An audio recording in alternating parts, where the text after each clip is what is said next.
Welcome to the Campus Fellowship Podcast. This is a podcast interview where we seek to highlight for you a student's testimony. My name is Jacob Bennett. I serve as the Executive Director of the Campus Fellowship, which exists to equip local churches to implement and sustain dynamic, disciple-making college ministries whose students worship God and change the world. Also with us to share her testimony is Jessi Kidner. Welcome, Jessi. I was wondering, Jessi, what campus ministry are you involved with? I'm involved with the K-State campus. Sweet. In Manhattan. K-State.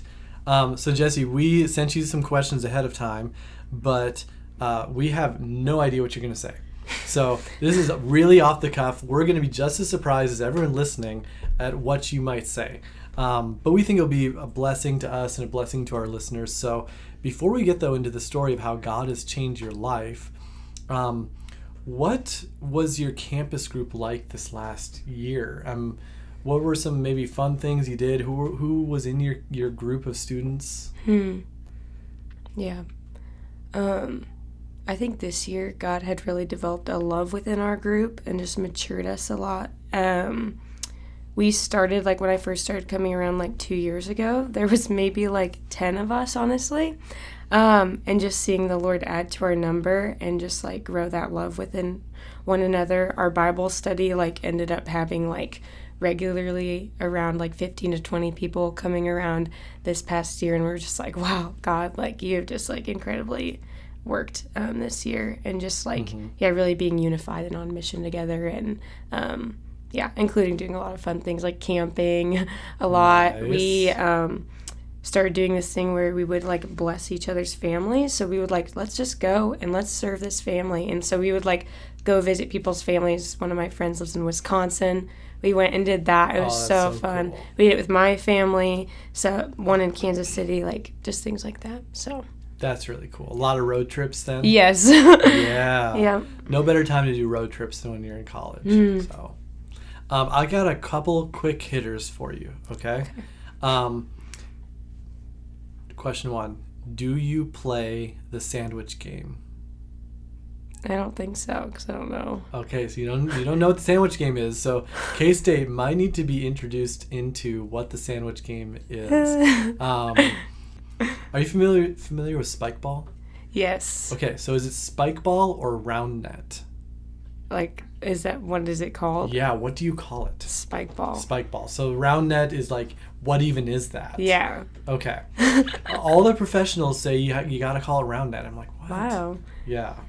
Is water wet? Yes, I've heard this one. I would say yes. Just leaning towards yes, yeah? Yeah. Okay. Okay, last one. Promise you. Is a hot dog a sandwich? No. Yeah. In that debate, I would say it's more like a taco. More like a taco. Oh, that's interesting. Yeah. Some people would call a taco a sandwich. Who knows, though? Well, okay. Let's just dive into the questions about your faith. What was it like for you coming to know Jesus? How did that happen?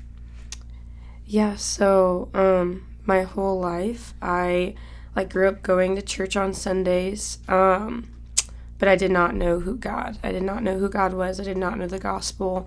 I did not read the Bible or anything like that. I lived for my own selfish desires and was a slave to those things. And yeah, I just was all right, I'm just living my life. I believed in God, but I was the God of my own life. I just determined what was right and wrong for myself, and that changed as I went through life. And then my freshman year of college, the Lord just really unsettled something in me of, I was watching, this was the year of COVID, and I was watching this show, and it had a character on it who portrayed the devil, and the Lord just unsettled something in me of I say I'm a Christian, but why does my life reflect this character so much? That doesn't really quite make sense. If I say I believe this, and I just was very just unsettled. I was like, I feel like I'm missing something, and like I really want to figure this out. And so that's when I really started seeking the Lord. I started reading the Bible on my own, but I did not know like what I was reading or anything like that. I didn't have anyone in my life at that time who was walking with the Lord. And so then sophomore year was my first year at K-State. I was a transfer student. Okay. And it was still kind of COVID-y, so hard to get to know people. But I started going to a different campus ministry and learning about God and like the Word for the first time. And basically ended up going to a summer like discipleship thing that summer. And the Lord just like opened my eyes to like, it just always felt like all these people around me got it, and I just like wasn't getting it. And I was like trying to just pursue, like I was trying to be righteous on my own, which that never works out.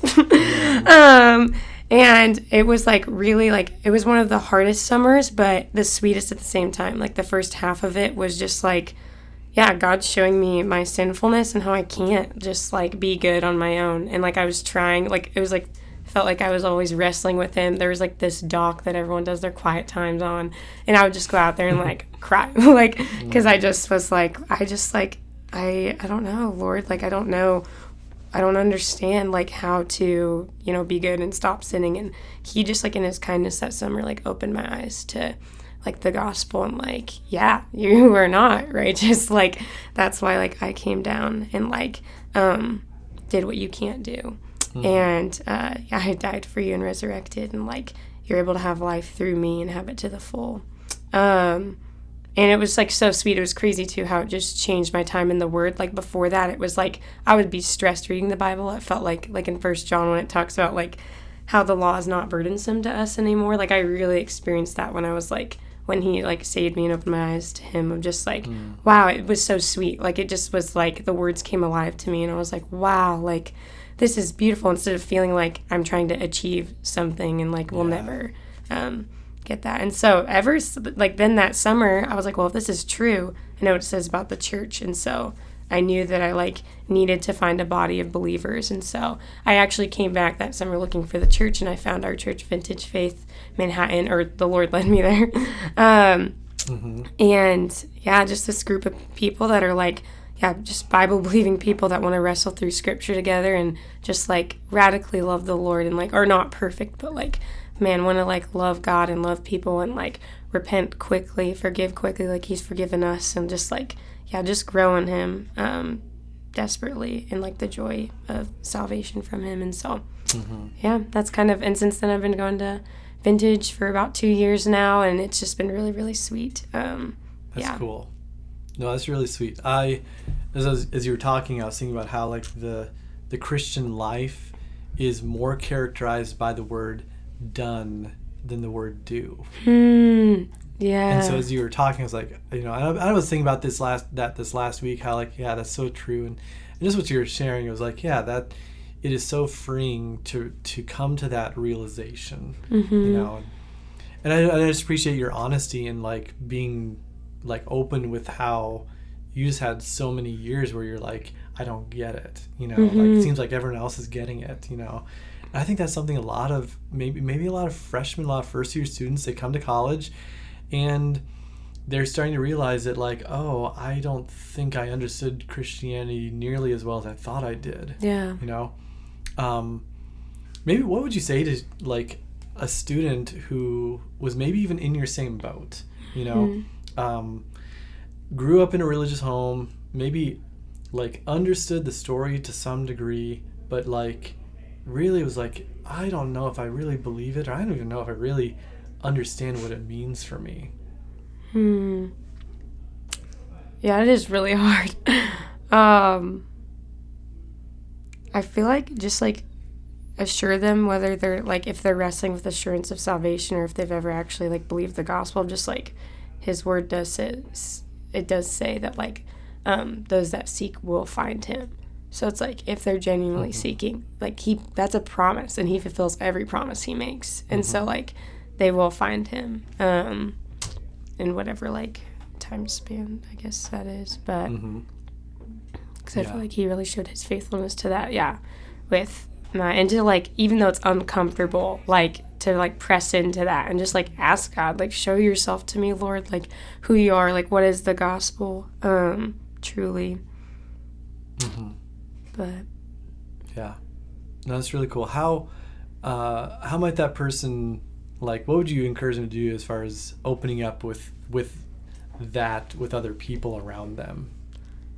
Yeah, definitely be honest. Like I remember at that time I was like, man, I wish, like even now, last night after one of the sessions, I was like, when we were talking about like just sharing with people as this coming school year, like I remember, and I still think about it sometimes, and like when I was first saved, I was like, I'd never been approached, like I've never had someone just evangelizing ever share with me, ever. And I was like, I wish someone would have told me this. Like, I wish someone would have sat down and like, which obviously, yeah, God was preparing my heart and things like that during that time. But like, just like, yeah, I would encourage them to sit down and read, like just share where they're at honestly with people that love God, and just be like, I don't know, and reading the word with them, and like asking people to pray for them and pray with them. Because I know the one girl Taylor, who started reading the word with me for the first time, was like, it was super impactful. It was only a couple times before I left that summer, but I was like, wow, I've never read with anyone before. I didn't even know people did that.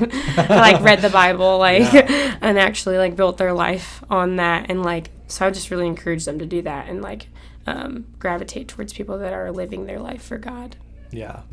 No, that's really neat. That's really cool. Thank you so much. What, if you were to think about like, your campus group this last year, what's something you learned about God through like, Bible studies with your campus group, like time with them?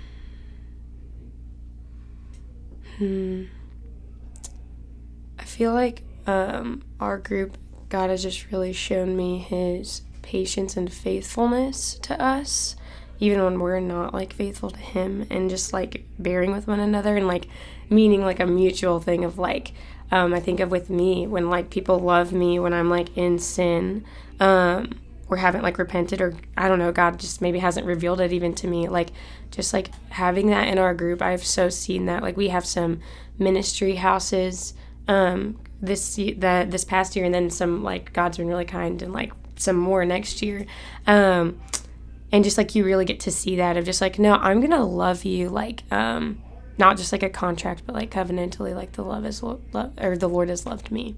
And so I think that's something that the Lord really showed me this year, of just like being united and just being like, yeah, like I'm gonna love you even if it hurts, like laying down one's life for one's friends.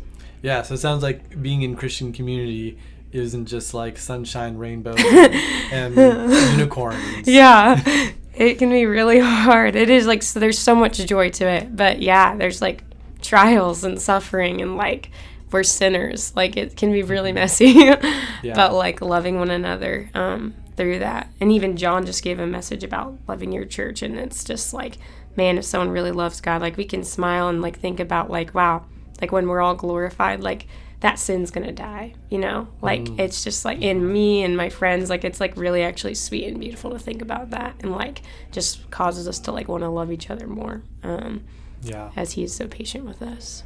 No, that's really cool. Sweet. Well, thank you, Jessi, for joining us. And listeners, if you found this encouraging, please subscribe, give us a rating on your podcast app, and also don't waste your time.